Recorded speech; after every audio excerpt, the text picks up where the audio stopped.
He was a billionaire sitting alone on Christmas Eve, clutching a worn teddy bear. Then a tiny voice cut through the chaos.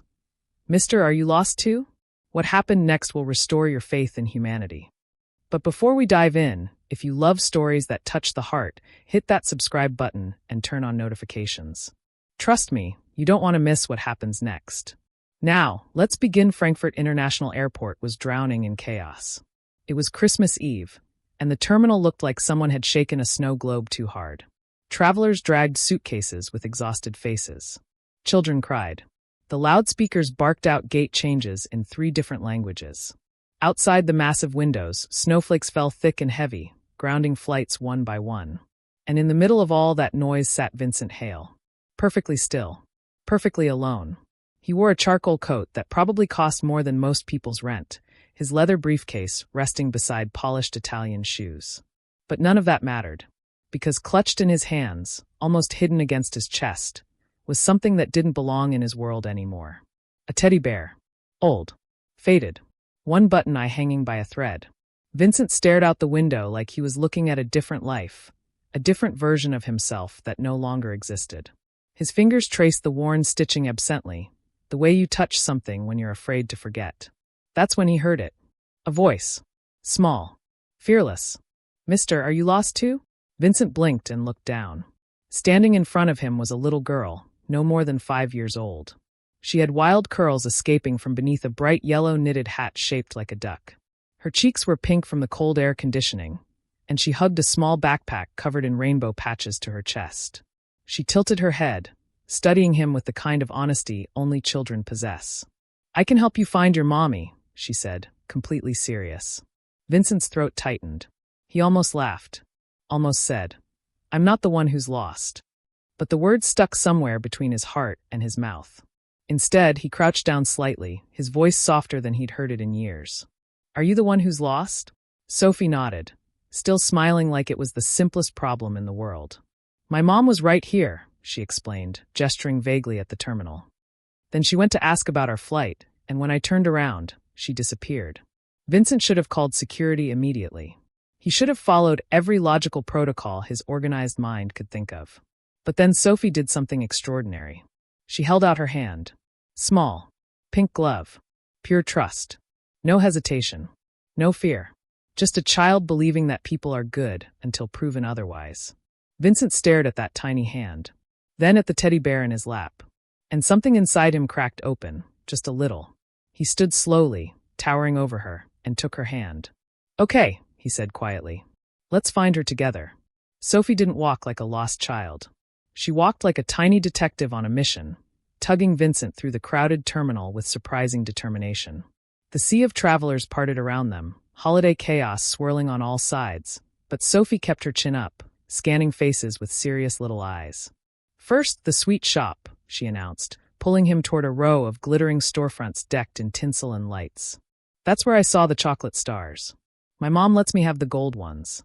Her voice stayed bright, cheerful, like fear was something other kids carried, not her. Vincent followed, his long strides slowing to match her small steps. He noticed people watching them. Some smiled warmly. Others looked suspicious. Because a man in an expensive suit holding hands with a 5-year-old always looks like a story waiting to be told.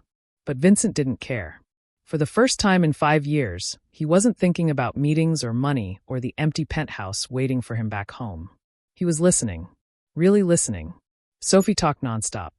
"My mom has hair like honey," she explained seriously. "And she wears these funny glasses that slide down her nose when she types. She's writing a story about a penguin who wants to live in the desert." "A penguin in the desert?" Vincent murmured, surprised by the warmth creeping into his chest. Sophie nodded like it was obvious. "In stories, anything is possible." They checked the sweet shop. Nothing. The coffee stand. Nothing. The bookstore with the carousel out front. Still nothing. Sophie's smile finally wobbled, just for half a second. Then she caught it, straightened it back into place like she'd practiced. "Maybe she's looking for me too," she said thoughtfully. "And we keep missing each other." "Maybe," Vincent answered gently, kneeling beside her so his voice didn't feel bigger than her bravery. That's when an airport employee slowed down, eyes narrowing. "Sir," he asked carefully, "is that your daughter?" Vincent hesitated. Logic screamed at him to say no. To explain. to follow protocol. But Sophie looked up at him with those fearless eyes, like he was the safest thing in this whole chaotic building. Vincent's throat tightened. "Yes," he said softly. "We're just trying to find her mother." A few minutes later, the airport intercom crackled to life. One of those flat, robotic announcements that usually blends into background noise. But this time, it landed like lightning. The message described a missing little girl. Curly brown hair, yellow duck hat, rainbow backpack. A nearby flight attendant turned her head, eyes flicking from the ceiling speaker to Sophie's face, then to Vincent's hand wrapped protectively around hers. "I think they're talking about her," the attendant said gently. "Come with me." Sophie's eyes lit up like Christmas lights. She squeezed Vincent's fingers harder and whispered, triumphant, "See? I told you everything would be okay." Vincent didn't know what to say. His life had been built on numbers, contracts, and certainty. Not on the kind of faith this little girl carried around like a superpower. But as they followed the attendant through a corridor toward the security desk, he felt something shift in his chest. Like a door he'd locked years ago was finally, carefully, beginning to open. Sophie hummed under her breath, badly off-key. A child's version of Silent Night. And Vincent realized, with a strange ache, that he recognized the melody. Then they turned the corner. A woman stood at the counter, gripping her purse strap so tightly her knuckles had gone white. Her honey-colored hair was messy from running. Her glasses sat crooked on her nose. Her whole body trembled with barely contained panic. The second Sophie saw her, she broke free with a squeal. "Mama!" Clara dropped to her knees and caught Sophie in a crushing hug, like the world might steal her again if she blinked. "Oh, baby. Oh my God. Are you okay? Are you okay?" She kept whispering it, laughing and crying at the same time, checking Sophie's face, her arms, her hands, like she needed proof she was real. Vincent stopped a few steps back, suddenly unsure where to put his hands. His heart thumped strangely, like he'd done something dangerous and beautiful all at once. He started to edge away quietly, planning to disappear before anyone asked questions. But Clara looked up. Her eyes, shining with tears, locked onto him. "Wait," she said, voice breaking. "You brought her back." And for the first time in 5 years, Vincent Hale felt like maybe, just maybe, he was exactly where he was supposed to be. Clara rose slowly, still holding Sophie like gravity itself might steal her away. Her eyes stayed locked on Vincent, and he saw something there he hadn't expected. Not just gratitude. Understanding. The kind that doesn't need words. "Thank you," she said, and it wasn't the polite kind people throw around like loose change. It was the kind that comes from somewhere deep. Somewhere real. Vincent tried to shrug it off, suddenly uncomfortable with the attention. "She did most of the work," he murmured. "I just kept her company." But Sophie, now safe and glowing with victory, reached toward Vincent's side without asking and tugged something free from his coat pocket. The teddy bear. It dangled from her small fingers, the stitched ear loose, the button eye crooked. Clara's gaze snapped to it, and her expression changed. Not curiosity. Recognition. The kind that sees grief before it's explained. "Sweetheart," Clara asked carefully, crouching beside Sophie. "Where did you get that?" Sophie hugged it to her chest like it was the most natural thing in the world. "It was with him," she said matter-of-factly. "He looked lonely, so I borrowed it." Vincent's mouth opened, then closed. He didn't correct her. He didn't reach for the bear. He just stood there, suddenly exposed in a way money and tailored coats couldn't cover. Clara's eyes softened. "It belongs to someone important," Vincent admitted quietly, his voice barely above a whisper. "A long time ago." Clara didn't push. She didn't demand details. She simply nodded, like she understood that grief speaks its own language. And you don't yank it out of strangers in airports. In that silent exchange, something passed between them. Not romance. Not drama. Just clean, human understanding. The airport kept spinning around them. Screens flashed red with cancellations. People groaned. Another announcement echoed through the terminal, flat and merciless. More flights grounded. More waiting. Clara glanced up at the departure board, then down at Sophie, who was finally blinking heavy, the adrenaline draining out of her small body. "Our flight," Clara whispered, exhausted. "It might be ours." Vincent checked his watch, then looked at them both like he was making a decision he hadn't allowed himself to make in years. "There's a quiet cafe upstairs," he said. "Warm food. Softer seats. You both look like you need a break." Clara hesitated. Pride flared hot in her chest. She didn't like needing anything from anyone. She'd survived this long by relying on herself and Sophie and no one else. But Sophie yawned into her shoulder, and the truth hit harder than pride. She was running on empty. "Okay," Clara said softly, meeting his eyes. "Thank you." They moved together through the terminal, away from the harsh fluorescent chaos, up a quieter staircase to a tucked-away cafe that felt like a secret the airport was keeping. A booth by the window waited like a small sanctuary. Vincent helped Clara settle Sophie onto the padded seat, folding his own coat into a makeshift pillow. Sophie curled up instantly, the teddy bear tucked under her chin, breathing slow and even. And for the first time that night, the world went quiet enough for all three of them to hear it. The cafe smelled like warm cinnamon and fresh coffee. Soft Christmas music played somewhere in the background. Outside the windows, snow continued to fall in thick, lazy spirals. Clara sat across from Vincent, cradling a cup of tea between her hands like it was the first real comfort she'd had in weeks. For a few minutes, they didn't talk. They just listened to the quiet clink of spoons and the distant murmur of the airport below. Clara finally cleared her throat. "I really appreciate this," she said. "It was supposed to be a quick layover. I didn't plan for." She gestured vaguely at the storm outside. She studied Vincent the way you study a stranger who doesn't act like one. "Where are you headed?" Vincent hesitated. "Munich," he answered after a beat, then corrected himself with a small shake of his head. "Actually, I'm not sure anymore. My flight's frozen like everything else." His voice was calm, but his eyes looked far away, like the window was showing him a different year entirely. Clara nodded slowly. "We're going to Munich too," she said. "New city. Fresh start." She gave a small, tired smile that didn't pretend life was easy. "A friend offered us a place while I look for work. I wait tables when I can, and at night I write children's books." She paused, vulnerability creeping into her voice. "It's been hard." Vincent's gaze softened. Not pity. Recognition. "That's brave," he said quietly. Clara let out a breath that sounded more like a laugh. "Some days it feels brave. Most days it just feels like survival." The waitress returned with an extra cup and a fresh pot of tea. Then, without asking, she laid a small wool blanket over Sophie's sleeping shoulders. Clara blinked, confused. "I didn't order that." The waitress smiled and nodded toward Vincent. "He did. Said the little one might be cold." Clara turned back to Vincent, caught completely off guard. "You didn't have to do that." Vincent shrugged, like kindness was just a simple fact of existence. She looked like she needed it. Clara stared at him for a long second, her throat tightening. "Most people don't notice," she whispered. Vincent met her eyes, his voice low and steady. "You're doing a good job," he said. "I hope someone's told you that lately." Clara went completely still, because that was the one thing she hadn't realized she was starving to hear. Her eyes stung, and she hated it, hated how close she was to crying in front of a stranger in an airport cafe. So she looked down at Sophie instead. At the steady rise and fall of her daughter's chest. At the little rainbow backpack tucked against the booth. At the teddy bear's crooked button eye, watching the world like it held secrets. Before she could respond, the night shifted again. A new announcement rolled through the terminal downstairs. More cancellations. More delays. A flight attendant climbed the stairs, scanning the cafe until her eyes found Vincent. "Mr. Hale," she said politely. "We can move you and your companions to the VIP lounge now. It'll be more comfortable while you wait."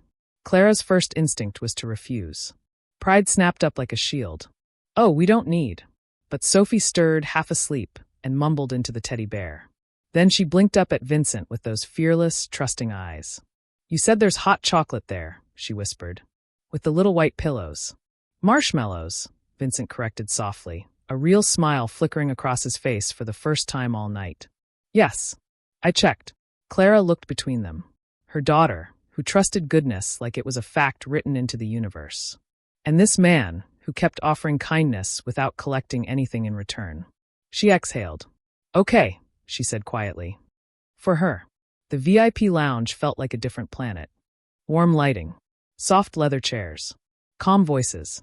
Food laid out neatly, like the world wasn't falling apart outside the glass walls. Sophie's eyes widened at the snack table like she'd discovered buried treasure.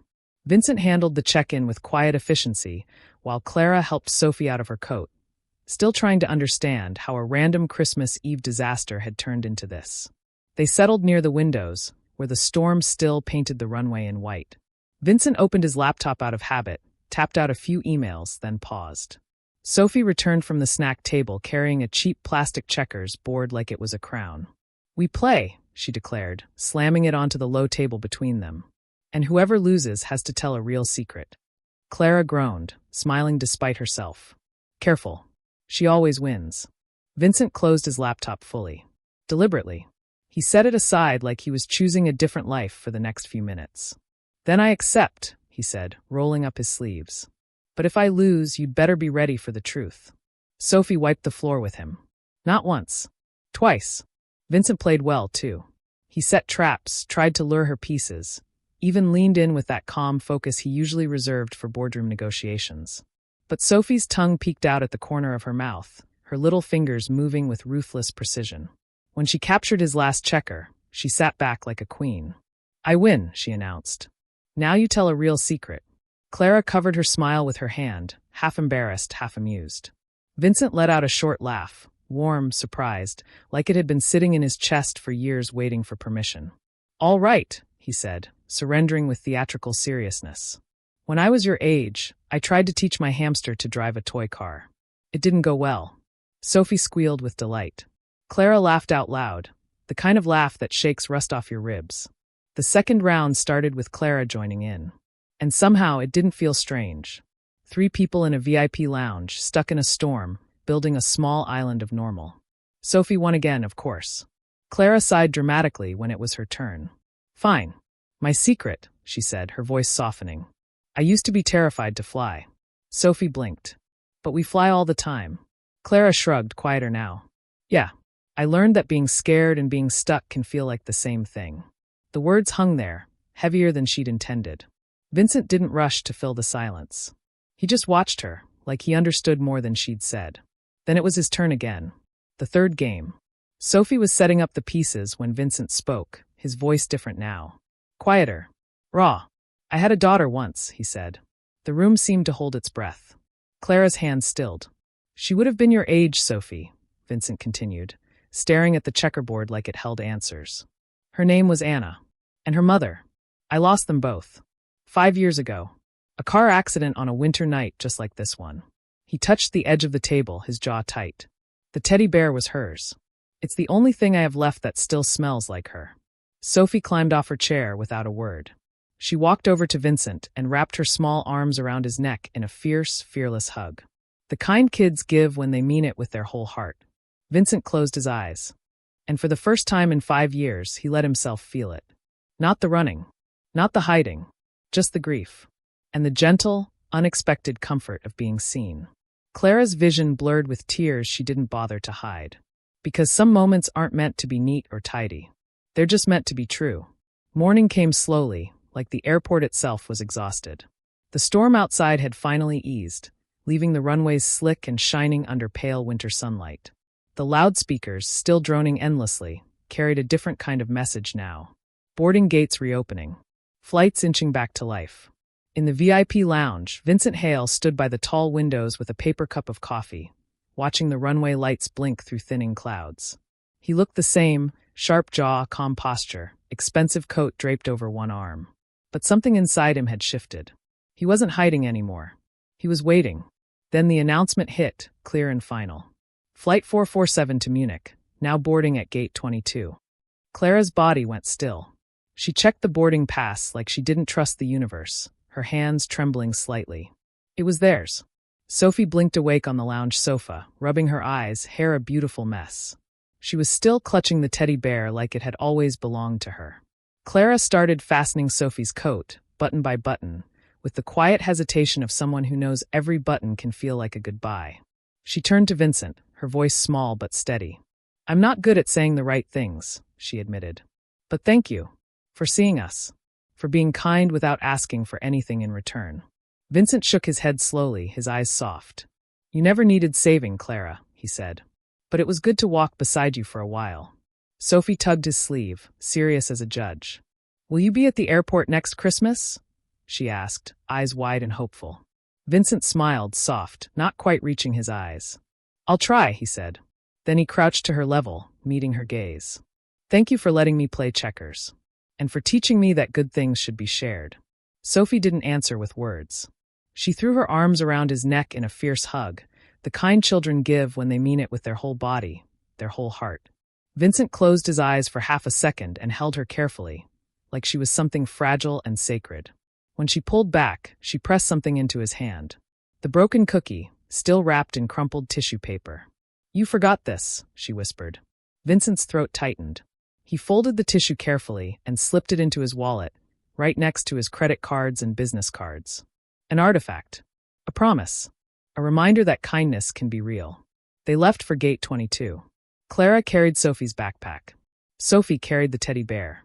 They disappeared into the boarding crowd, two silhouettes growing smaller and smaller. Vincent didn't follow. He just watched until they were gone, hands in his coat pockets, heart strangely lighter and heavier at the same time. He should have felt relief. Should have felt the familiar comfort of solitude returning. But instead, he felt something else. Loss. And possibility. Both at once. On the plane, Clara helped Sophie buckle her seatbelt, tucking the rainbow backpack under the seat in front of them. She reached inside to pull out Sophie's coloring book and froze. Her fingers touched something soft. Familiar. She pulled it out slowly. The teddy bear. But wait. Sophie was already holding a teddy bear in her lap. Clara's heart skipped. She looked closer at the one in her hands. Older stitching. The button eye hanging by a single thread. This was Vincent's bear. Anna's bear. Sophie smiled sleepily, knowingly. "He gave it to us," she whispered. "Before we left. He said Anna would want another little girl to love it." Clara turned the bear over in her hands, her thumb brushing the loose stitching. And she understood the message without needing a note. Some goodbyes aren't endings. They're quiet promises that kindness doesn't have to end when people part. Her vision blurred with tears, and this time she didn't fight them. She held the bear close, feeling the weight of what Vincent had let go of. Not because he'd forgotten, but because he was finally ready to let love move forward instead of staying frozen in the past.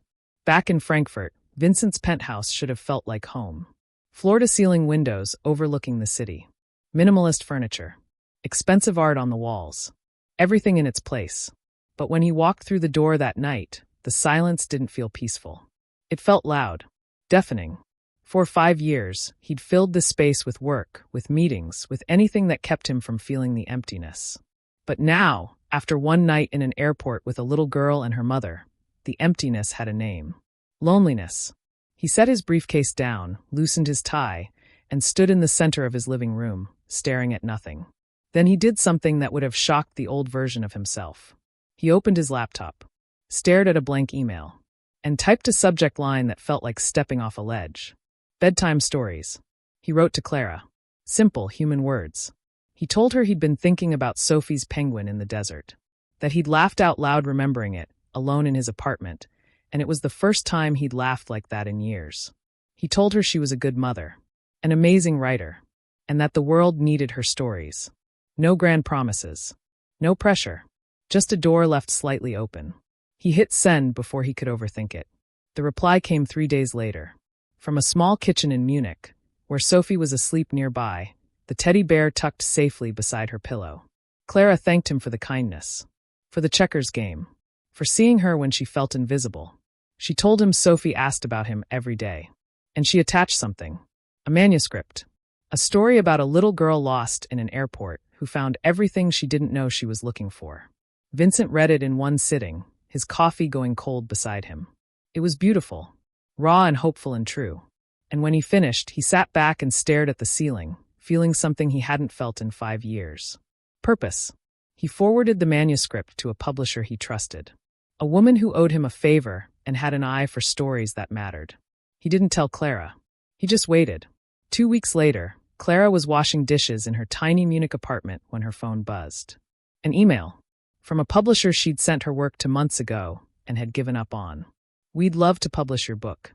She read it 3 times, convinced it was a mistake. Her hands shook. Her knees went weak. Sophie looked up from her coloring book on the floor. "Mama, why are you crying?" Clara laughed, tears streaming down her face. "Happy tears, baby. The best kind." She didn't know Vincent had done it. Not until months later, when the publisher mentioned in passing that a friend in Frankfurt had recommended her work. And Clara understood. Kindness doesn't always announce itself. Sometimes it works quietly, in the background, asking for nothing in return. 1 year later, Christmas Eve, Munich International Airport. The terminal was just as crowded, just as chaotic, just as beautiful in its mess of humanity. Clara stood near the arrival's gate, holding Sophie's hand. Sophie was 6 now, a little taller, a little bolder, but still wearing that same yellow duck hat. In her other hand, she clutched a wrapped package. "Do you think he'll come?" Sophie whispered, eyes scanning the crowd. Clara smiled, her heart full and nervous at once. "I don't know, sweetheart. But we'll wait a little longer." Then Sophie gasped, "There!" And Clara's breath caught. Vincent Hale walked through the arrival's gate, no longer alone. He wore a softer expression, lighter shoulders, eyes that looked for connection instead of escape. When he saw them, he stopped and smiled. A real smile, the kind that reaches all the way to the soul. Sophie broke free and ran, her duck hat bouncing, her arms wide open. Vincent caught her, lifting her up, laughing in a way that sounded like freedom. Clara walked toward them, slower, her heart pounding. When she reached him, she held out the wrapped package. "What's this?" Vincent asked. "Open it." He set Sophie down and carefully tore the paper. Inside was a book, The Girl Who Found Everything by Clara Bergman. On the cover was an illustration of a little girl in a yellow hat, holding hands with a man in a gray coat, standing in an airport full of light. Vincent's eyes misted. He opened the first page. The dedication read, "For Vincent, who taught us that kindness is the bridge between strangers and family." He looked up at Clara, unable to speak. She smiled, tears in her eyes. "You changed our lives," she whispered. "We wanted to say thank you." Vincent shook his head, his voice thick. "You changed mine." Sophie tugged both their hands. "Can we get hot chocolate now? With marshmallows?" They laughed, all 3 of them, and together they walked through the terminal. No longer strangers. Not quite family yet, but something in between.